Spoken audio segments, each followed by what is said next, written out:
Hey everybody, and welcome back to my channel. So today is going to be a special video where it's only going to be the commentary of both of my matches. I'm going to have commentary for match 1 and match 2. I'll give you an idea of kind of what I was thinking as I was going through and what I was attempting to do and where I was successful and where I was not successful, where there was a detriment. And hopefully I can get some feedback from you guys. So with that, let's go to the first roll. So to begin this first match, the first thing I was trying to go for was my arm drag. From the left side. I went for a collar and sleeve grip and I tried to jerk, but he didn't move. He attempted to throw me there and I stuffed it, felt it come in. Then I tried to get his sleeve off of my lapel, or his grip off of my lapel, and we got into a kind of a push contest. When we were started to go, I tried to go for some sort of trips and try to close the distance with the collar tie to get his grips away. Then I moved towards the side to get perpendicular to his body and attempted to push. He tried to lift me. We both lost our balance and I was able to kind of hip check him. When we get to this point, I can hear my coach yelling, hold, hold, hold, so I can get the points for the takedown, which I ended up getting. At this point, I was stuck in his half guard. He did try to do a job to escape out the back with that underhook, but I was able to whizzer and flatten him back out. And at this point, all I had was a very strict crossface on him. And I was really burying that crossface in, trying to control the upper portion of his body while using my right arm to try to push his knee down to try to free my knee line to slide through. He almost was able to roll me, and I was a little too timid to commit fully to the slide because I didn't want him to sweep me. At this point, I'm still stuck when trying to isolate his arm. You'll see here in a moment where I'm going for a Kimura. Right there, I'm going for his arm. I press it down, and we roll back down. And I tried to shift to isolate that arm for a Kimura, and you see he crawls it straight up and almost straight arm bar, and he flipped it back to an Americana side and buried it under my neck on a Pez dispenser. He almost flipped me again there, and I was able to regain my balance on the center without committing too far over his center line. And he kept giving me his chin and lifting up for that inside lapel. So at this point, I'm grabbing onto that lapel and I'm going for a paper cutter choke. I'm drawing my left elbow back, and I'm trying to get it over to close off the lapel with his carotid with his lapel and press my forearm into the other side of the other carotid while looking at my watch essentially on my wrist, so I'm not trying to go for a trachea crush.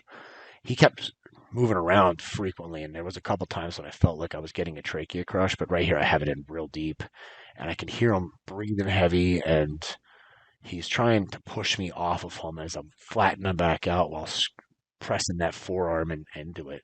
Right there, he lifted his arm, and I was moving to slide into a head and arm choke position and use his own shoulder to really crush off that second carotid, and that's what ended up getting me the tap. After we were done, I did try to help the guy up, and he was exhausted. I mean, I understand. It was a pretty deep choke, and he fought me for a little bit with it, and that was how I ended up getting my first victory. You see me walking over back to the side, and I'm pretty gassed. This angle was from my wife and my buddy Muhammad. You can see on the left side of the screen there is the other angle that's filming on my phone. And this moment right after they put my hand up initially, that right there is my favorite. You can see both my coaches clapping. My whole team is on the left side clapping. Haven, Bella, Daniel, Nate, Chris on the right side. Everybody was just so happy. So as you can see in that first roll, I was attempting to try to get a paper cutter choke, and that's what I ended up winning with, was a paper cutter choke. I did attempt to do the transition for Kimura, and then it rolled out to a straight arm bar, and he rolled straight into the Americana. And I went to go shift my hands. When I did the shift, he slipped his hand back into a paper cutter. He went for a Pez dispenser, and that's how I got into the paper cutter choke. When I was doing it, he was rolling on his shoulder facing me this way, and his lapel was just open.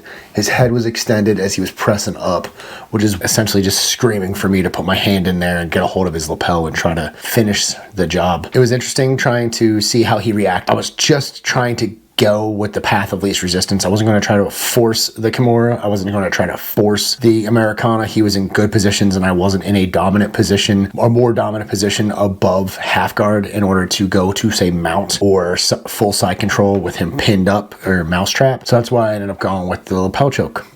And with that, we're going to go into the next match. To begin the second match, there was way more action to begin with. My opponent was very low, and he feinted a double leg, and then I bit, and then he shot the double leg and hit me center of the chest and just bowled me over. While we were here, we landed in side control, and I was trying to frame on his hip to try to get my leg back, but he already had an underhook on my right side, and I couldn't get my right side arm in. While I was fighting that, he was able to jump it real easy, and I'm working to try to get on my side and block off his hip line, he was able to go for my lapel, which was the same choke that I had finished the guy in the last match. And the quickness of that was I lifted my elbow in line with my shoulders to try to fight off the lapel grab, and he was able to isolate my wrist down and get a picture-perfect Americana. There was nothing I could do except tap and just bow my head to a guy who just was better at that moment. So that was the second match, and as you can see, I didn't even get a chance to start. Trying to stay a little bit low and tucked in, and then he did kind of like a feint, so I kind of bit and then stood back up, and he just caught me on the stand-up. He feinted a snap down, essentially, where I pulled back after and just barrel rushed me. He was really good. He was real heavy top pressure, and I was never able to really reestablish any guards. I didn't comment in the video, but you can see I do kind of get a 3/4 guard back, but it was way too late at that point.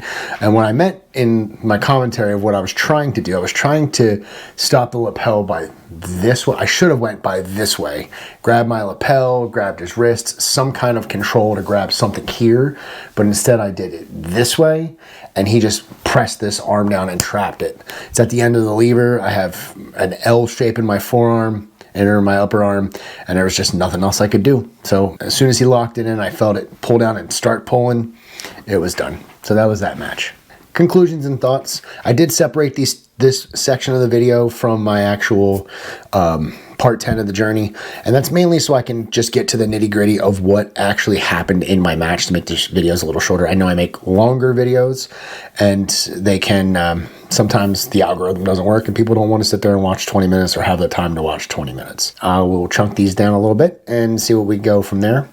With that said, the rest of this journey is not over. Obviously, we're going to be taking about a week or two off for me to kind of relax, decompress, and try to refocus what I'm doing. I have been going to my gym and getting more roll time in. And since the match and since the entire tournament, I have felt a lot more loose in how I've been approaching roll sessions. It was one of those things where I just kind of needed, to feel that competitive roll to realize that when I'm in rolling with my team at open mats or after class, it's not the same thing. I can be a lot more loose, a lot more fluid in my motions to see where things go. So we'll be able to get more of my footage together of me actually doing some more rolls with some of my great training partners. I shout them out every time because these guys are fantastic. Chris, Mason, who has recently come back. Welcome back, Mason. Nate, Haven, Bella, Daniel, Brandon, Devin, when I get to see him again would be great. Muhammad, I haven't gotten a chance to roll with him yet, and I really look forward to